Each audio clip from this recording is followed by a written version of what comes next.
नमस्कार, आप देख रहे हैं सिटी पोस्ट लाइव और मैं हूं दीपक शर्मा। अखिलेश सिंह को महंगा पड़ गया तेजस्वी से राहुल को फोन करवाना। कन्हैया तो सलामत हैं, अखिलेश सिंह खुद ही निपट गए। सब कह रहे हैं कि राहुल गांधी ने बिहार कांग्रेस के अध्यक्ष अखिलेश सिंह को हटा दिया है, लेकिन सच यह है कि राहुल गांधी ने राजद सुप्रीमो लालू प्रसाद यादव को बिहार कांग्रेस के सुपर अध्यक्ष पद से हटा दिया है। आश्चर्य में न पड़े, यही हुआ है। राहुल गांधी को यह बात समझ आई और समझाई गई कि अखिलेश प्रसाद सिंह के जरिए लालू प्रसाद यादव बिहार में कांग्रेस को चलाते हैं। अखिलेश सिंह एक भी बड़ा फैसला बिना लालू से पूछे नहीं लेते। हालांकि अखिलेश प्रसाद सिंह सोनिया गांधी के भरोसेमंद थे, उन्हें हटाना इतना आसान नहीं था। इसलिए राहुल गांधी भी शिकायतें सुन रहे थे और इंतजार कर रहे थे।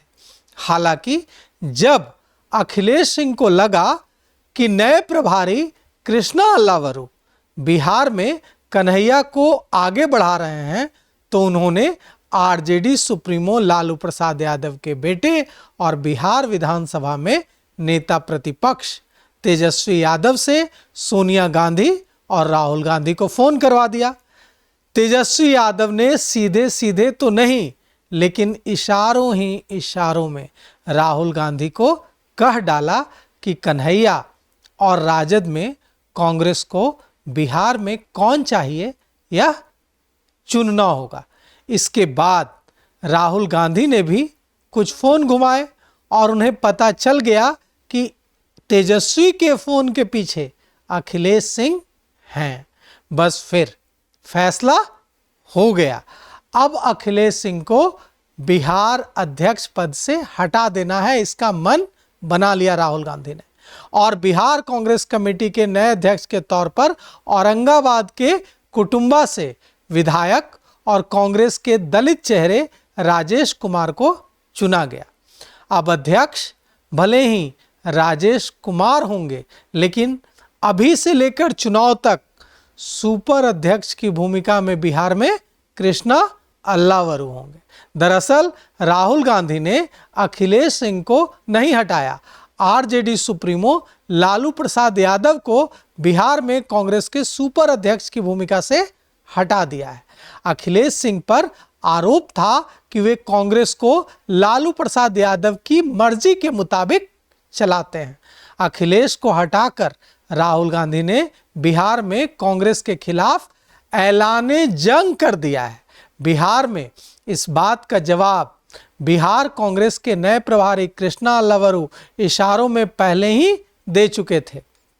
पटना एयरपोर्ट पर उन्होंने साफ कह दिया था कि कांग्रेस अब बिहार की ए टीम बनकर काम करेगी। ये कांग्रेस का बिहार को लेकर इरादा बताने के लिए काफी था। ऐसा नहीं है कि अब कांग्रेस और राजद के बीच सुलह की कोई गुंजाइश नहीं है, लेकिन सुलह तब होगी जब तेजस्वी यादव झुकेंगे, क्योंकि कांग्रेस के पास बिहार में खोने के लिए कुछ नहीं है और पाने के लिए बहुत कुछ। एक बड़े बीजेपी नेता की माने तो बीजेपी नहीं चाहती कि कांग्रेस बिहार में अकेले चुनाव लड़े, क्योंकि ऐसा होने पर कांग्रेस का पुराना आधार वोटर, सवर्ण वोटर, भूमिहार, ब्राह्मण, राजपूत, कायस्थ फिर से कांग्रेस का रुख कर लेते हैं। बिहार का यह वोटर राजद के साथ होने की वजह से कांग्रेस को वोट नहीं करता, लेकिन जैसे ही कांग्रेस राजद से अलग होती है, सवर्ण मतदाता कांग्रेस से फिर से जुड़ने लगता है। अखिलेश सिंह को प्रदेश अध्यक्ष पद से हटाकर उनकी जगह पार्टी के विधायक राजेश कुमार को नया प्रदेश अध्यक्ष नियुक्त किया गया है। राजेश कुमार दलित समाज से आते हैं, उन्हें अध्यक्ष बनाकर सामाजिक संतुलन साधने की कोशिश की गई है। पार्टी के अंदरूनी मतभेद और प्रदेश इकाई में लगातार उठ रहे असंतोष की वजह से अखिलेश सिंह को हटाया गया है। राजेश कुमार के नेतृत्व में पार्टी अब नई रणनीति के तहत काम करेगी। राजेश कुमार औरंगाबाद के कुटुंबा से विधायक हैं। चिराग पासवान और जीतन राम मांझी के जरिए एनडीए ने कांग्रेस के दलित वोट बैंक में बखूबी सेंधमारी कर ली थी। कांग्रेस ने इसे वापस पाने की कोशिश की है। पिछले प्रभारी जो थे कांग्रेस के भक्त चरण दास, इन्होंने भी प्रदेश अध्यक्ष बनाने की कोशिश राजेश कुमार को की थी, लेकिन वे सफल नहीं हो पाए थे। अखिलेश सिंह पर सेल्फ इंटरेस्ट में पॉलिटिक्स करने का आरोप लगता रहा है। उनका राज्यसभा का टर्म पूरा हो गया था। वे चाहते तो किसी अन्य कांग्रेसी को मौका दे सकते थे, लेकिन वे दोबारा कांग्रेस से राज्यसभा गए। बेटे आकाश को महाराजगंज से टिकट दिलवाया। आकाश बीजेपी नेता जनार्दन सिंह सिग्रीवाल से हार गए। किसान कांग्रेस के प्रदेश उपाध्यक्ष धीरेन्द्र कुमार सिंह ने पार्टी के प्रदेश अध्यक्ष डॉक्टर अखिलेश प्रसाद सिंह पर बड़े और गंभीर आरोप जून महीने में लगाए थे। उन्होंने पार्टी के राष्ट्रीय अध्यक्ष मल्लिकार्जुन खड़गे को पत्र लिखा था। उन्होंने गंभीर आरोप लगाते हुए कहा था कि टिकट बंटवारे में लेन देन किया गया, बाहरी प्रत्याशियों को पैसे लेकर टिकट दिए गए, गलत नीति और राजद से प्रेम के चलते ही पार्टी को बिहार में 3 सीटों पर संतोष करना पड़ा। कांग्रेस को 9 में से 7 सीटों पर जीत मिल सकती थी। कांग्रेस से 9 उम्मीदवारों को टिकट दिया गया था। 9 में से 4 सीटों पर नेताओं के बेटे को लड़वाया गया। 3 उम्मीदवार तो ऐसे थे जिन्होंने कभी न कभी पाला बदला था। अंशुल अभिजीत मीरा कुमार के बेटे हैं। वे पटना साहिब से चुनाव लड़े। सनी हजारी को समस्तीपुर से टिकट मिला। उनके पिता महेश्वर हजारी जेडीयू से सरकार में मंत्री थे और कांग्रेस का टिकट बेटे आकाश को भी मिला। अजय निषाद को मुजफ्फरपुर से टिकट मिला। वे चुनाव से पहले बीजेपी से कांग्रेस में शामिल हुए थे। उनके पिता कैप्टन जय नारायण निषाद मुजफ्फरपुर से 2 बार सांसद रह चुके थे। सभी नेताओं के बेटे, ये जो सारे नेता थे, इन सभी नेताओं के बेटे चुनाव हार गए। मनोज कुमार को सासाराम से टिकट मिला। वे बसपा से कांग्रेस में आए थे। अजीत शर्मा को भागलपुर से टिकट मिला। वे भागलपुर के विधायक हैं, लेकिन 2009 में अजीत शर्मा बसपा से चुनाव लड़े थे। तारिक अनवर को कटिहार से टिकट मिला था। उन्होंने तो कांग्रेस छोड़ शरद पवार के साथ मिलकर एनसीपी बना ली थी। कटिहार से एनसीपी के टिकट पर सांसद भी रह चुके हैं। टिकट बंटवारे पर कई तरह के सवाल उठे थे। इससे यह भी मैसेज गया था कि राजपूतों भूमिहारों का वोट ट्रांसफर करवाने में अखिलेश सिंह बुरी तरह असफल रहे हैं। अखिलेश प्रसाद सिंह ने कांग्रेस मुख्यालय सदाकत आश्रम में श्री कृष्ण सिंह की जयंती का भव्य आयोजन किया था। उसमें आरजेडी सुप्रीमो लालू प्रसाद यादव मुख्य अतिथि थे।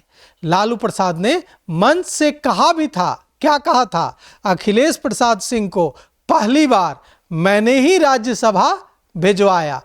इसके लिए जेल से ही फोन पर सोनिया गांधी से पैरवी की। अब देखिए लालू प्रसाद यादव कितना बड़ा खुलासा कर रहे हैं कि जेल में बंद रहते हुए जेल से उन्होंने सोनिया गांधी से पैरवी की, अखिलेश सिंह की, और उनको राज्यसभा भिजवाया। ऐसे भी लालू प्रसाद और अखिलेश प्रसाद सिंह की निकटता के बारे में सब जानते हैं। पार्टी के अंदर और बाहर कई नेता ऐसा मानते हैं कि बिहार में कांग्रेस इसलिए मजबूत नहीं हो पा रही कि लालू प्रसाद यादव ऐसा नहीं चाहते। इसका उदाहरण लोकसभा चुनाव में भी देखने को मिला। पप्पू यादव ने अपनी पार्टी जाप का विलय कांग्रेस में कर दिया, लेकिन पप्पू यादव को मनचाही जगह पूर्णिया से कांग्रेस टिकट नहीं दे पाई। लालू प्रसाद ने जेडीयू से आरजेडी में लाकर बीमा भारती को पूर्णिया से आरजेडी का टिकट दे दिया। कांग्रेस देखती रह गई। पप्पू यादव निर्दलीय लड़कर जीत गए। 2 साल पहले अखिलेश प्रसाद सिंह को ऐसे समय में कांग्रेस का प्रदेश अध्यक्ष बनाया गया था जब इनके पास इतना समय था कि वे लोकसभा चुनाव और विधानसभा चुनाव की बेहतर तैयारी करते। लेकिन हुआ यह कि कांग्रेस को विधानसभा में टूटने से वे नहीं बचा सके। कांग्रेस के 2 विधायकों ने पार्टी का साथ छोड़ दिया। पूर्व मंत्री और विधायक मुरारी गौतम और विधायक सिद्धार्थ गौतम ने भी बगावत कर दी। अखिलेश प्रसाद सिंह बिहार कांग्रेस के प्रदेश कमेटी का गठन तक नहीं कर पाए। पूर्व राज्यपाल निखिल कुमार की नाराजगी भी लोकसभा चुनाव के समय दिखी थी। लोकसभा चुनाव के बाद कांग्रेस के पूर्व प्रदेश अध्यक्ष और लालू प्रसाद के धूर विरोधी अनिल शर्मा ने कांग्रेस छोड़ बीजेपी ज्वाइन कर ली। कांग्रेस के प्रदेश प्रवक्ता असीत नाथ तिवारी ने भी कांग्रेस छोड़ बीजेपी में जाना सही समझा। जमीनी स्तर पर अखिलेश सिंह की पकड़ कमजोर रही है। यही वजह है कि लोकसभा का चुनाव लड़ने के बजाय 2 बार राज्यसभा जाना उन्होंने सही समझा। बेटे को भी पिछली बार वे जिता नहीं पाए। इस बार भी आकाश की हार हुई। संगठन के निचले स्तर के नेताओं कार्यकर्ताओं को उनसे मिलने में कठिनाई होती है। अखिलेश प्रसाद सिंह लोकसभा सहित कई सदनों के सदस्य रह चुके हैं, लेकिन अब की राजनीति में उनकी रणनीति से पार्टी बिहार में कमजोर हुई है। कांग्रेस को सिर्फ एक बात की चिंता थी, क्या कि अखिलेश सिंह को हटाने से बिहार का भूमिहार वोटर नाराज न हो जाए। इसीलिए कांग्रेस ने अखिलेश को हटाने से पहले बिहार की राजनीति में कन्हैया कुमार की एंट्री करवा दी। कन्हैया कुमार भी भूमिहार जाति से ही आते हैं। वे बिहार के बेगूसराय के रहने वाले हैं।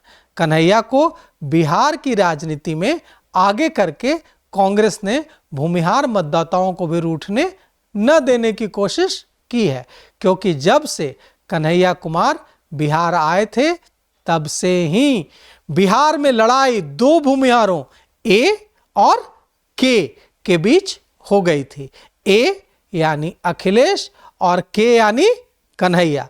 कन्हैया को प्रभारी कृष्णा अल्लावरू और पूर्णिया सांसद पप्पू यादव का पूरा सपोर्ट मिला है। पप्पू यादव ने तो सिटी पोस्ट लाइव से खास बातचीत में यहां तक कह दिया कि कन्हैया और वे यानी पप्पू यादव हवा और तूफान हैं, जिन्हें लालू क्या कोई भी नहीं रोक सकता। तो अब ए और के की लड़ाई में के यानी कन्हैया जीत गए हैं। अब कांग्रेस इस लड़ाई में जीतती है या नहीं, यह जानने के लिए हमें थोड़ा इंतजार करना होगा। तो फिलहाल इस खबर में इतना ही। आगे की खबरों के लिए देखते रहिए सिटी पोस्ट लाइव। शुक्रिया।